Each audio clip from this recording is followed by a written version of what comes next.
think I'd get tired of saying it. Is it a COD update if there aren't hidden changes that we aren't told about? Because whether intentional or not, every single update has changes made that aren't conveyed in the patch notes or out in the public. And Season 1 Reloaded for Black Ops 6 was no exception.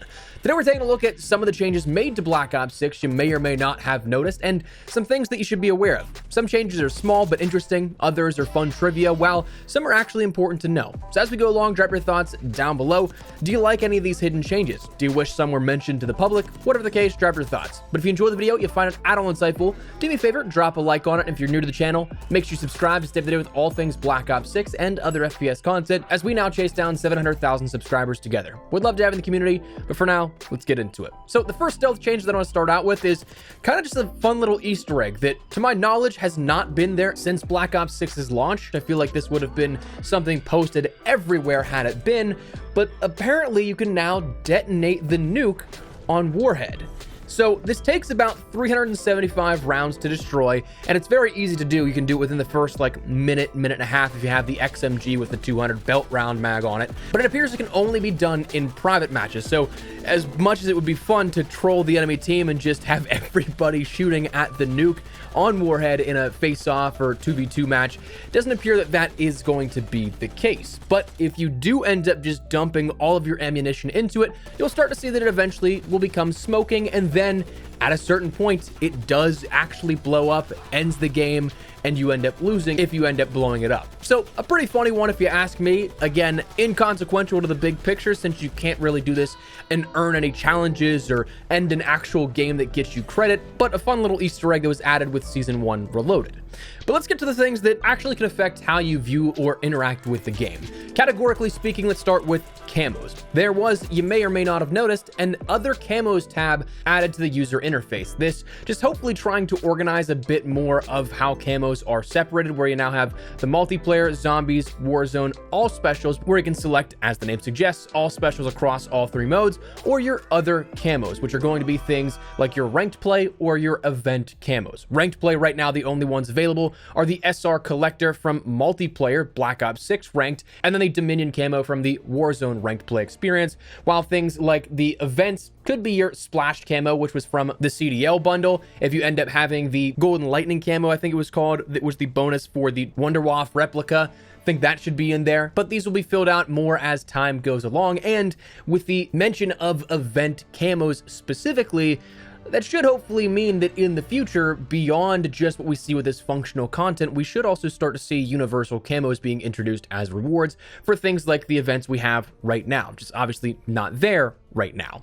So that's something to look forward to. Camo descriptions, this could be placebo, but I personally don't think so. It seems like they're now easier to read over top of weapons that previously were blocking some of that sort of description on what the criteria was for that camo. Diamond camo was a big offender here of this, where, say, for the Sigma, you couldn't read on that at all. So those have been adjusted where it's now easier to read. Other customization changes includes the inspection of weapons now, whether in private or public matches. Whenever you double tap to the left and it ends up taking that inspect animation out, it now shows the mastery badge that you have associated with that weapon.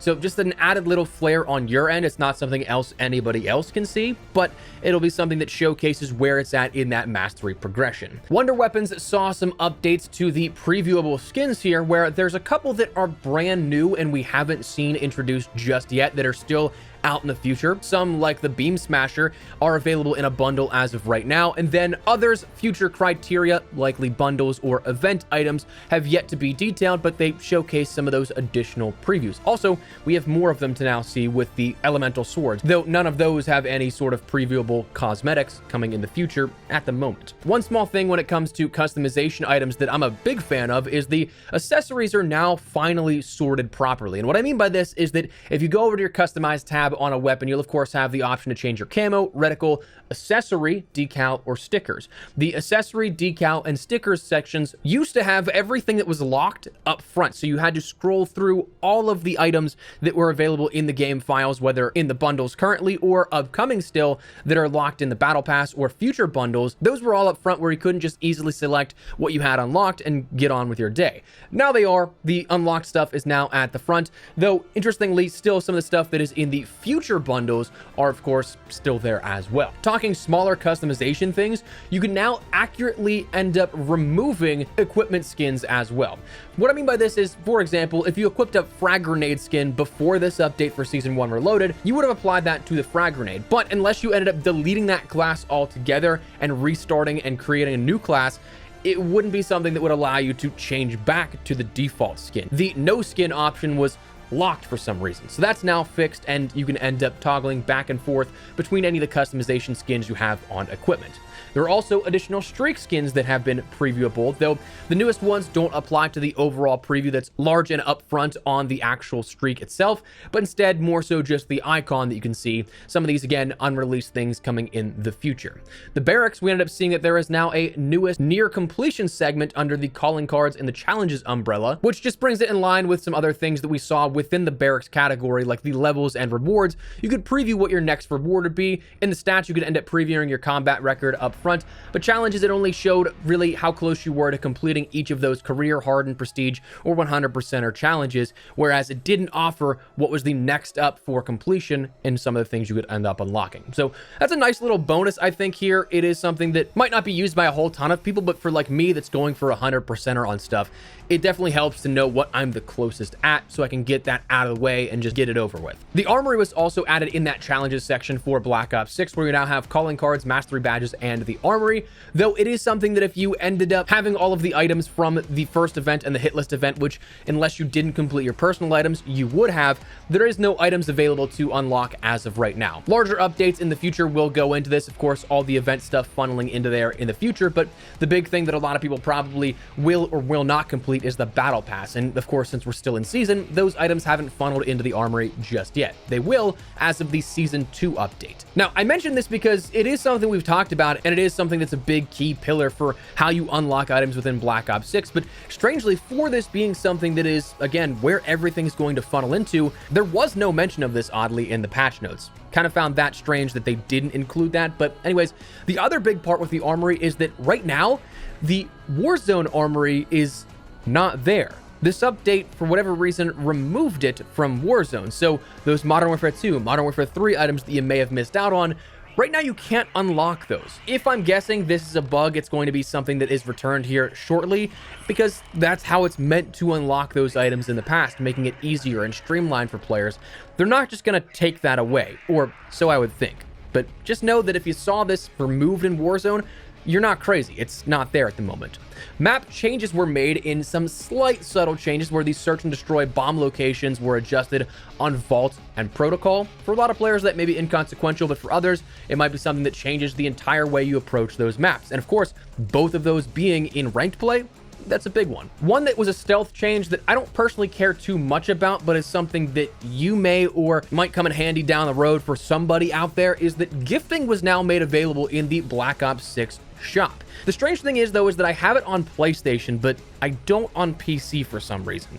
So it's a weird thing that might not be for everybody, but it is something that was added with this update. The only sort of catch and caveats with this are, one, you can only gift to people that are on your friends list. So it's not as easy as like if somebody wanted to do a giveaway through social or something like that, that they could just say, hey, give me your Activision ID and I'll gift you the bundle. They have to be friends before that at that point. And also, there's only a daily gifting limit of 3 bundles. So something that still has some limitations on it, but a new feature that was added that you may or may not have caught. And the final thing that I've seen talked about that has been changed was one that I'm saving until the last tier in this list, because it's going to stir up some crazy discussions that frankly, I don't care enough to get into. I don't do it. It doesn't affect me. It's whatever to me, but it appears that with this update, they have introduced a method of trying to make 2-boxing harder in matchmaking. We saw Season 1 end up cracking down a little bit on VPN usage for Warzone and Black Ops 6, and it seems like Season 1 Reloaded is trying to take it a step further, where they're trying to negate 2-boxing in Black Ops 6. For those unaware, this is having a low-level account and then joining its game to get literally bot lobbies at its simplest forms, like entire matches not being prestige, or some of the footage that I've seen other people post, it's like people not even above level 30. So very low levels, people that just don't play the game, and as such, people that get into these lobbies are going to absolutely just steamroll them. And this is where the discussion gets complicated because there's so many different ways you can peel this onion. People do this to have fun and not sweat, to stick it to the matchmaking system for being predatory, whatever the case, whatever reasoning they end up giving. And while I'm absolutely against the matchmaking system we have currently, I think this is my lowest stat line I've had in a COD game since I started and was just learning the ropes. So while I'm absolutely against this matchmaking and the predatory systems behind it being so strict, it's also a case of, bro, you're beating up on dudes who don't know what they're doing. So I get why people do it, but I don't advocate for it. It's just not for me, and I sure as hell am not spending another $70, having another console on, and taking the extra time to get into lobbies to get those type of things. I just wish the system we had now wasn't so terrible that people have to resort to that for them to have fun, if that makes sense.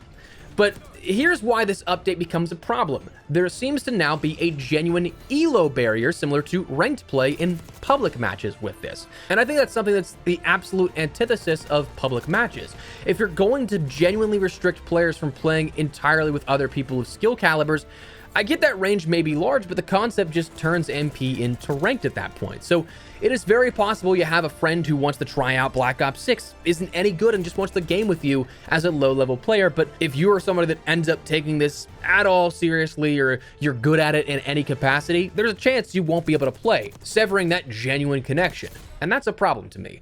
So that's something that was also seemingly updated with this Season 1 Reloaded update. But again, it's going to affect some players.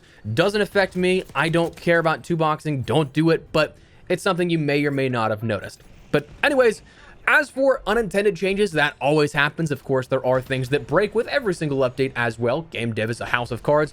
The things that I think that most people will notice are that your operators reset and your creator class customs have reset as well. Every time we've had an update with Black Ops 6, this has happened, which is kind of annoying, but anything from customs 6 and above seemingly get deleted, and you have to remake those and reset your operators. So that is the stealth changes that I found here out of Black Ops 6 Season 1 Reloaded. Is there anything that you would like to add to this list that you found for yourself? Let me know. But that's where we're going to wrap the video up. So drop your thoughts down below. Drop a like if you guys enjoyed the video. And do me a favor, make sure you subscribe so you don't miss a single thing regarding all things Black Ops 6 in the future and all things FPS related. I'd love to have in the community as we chase down 700,000 subscribers. But for now, thanks so much for watching. Mine has been Espresso. I'll see you later.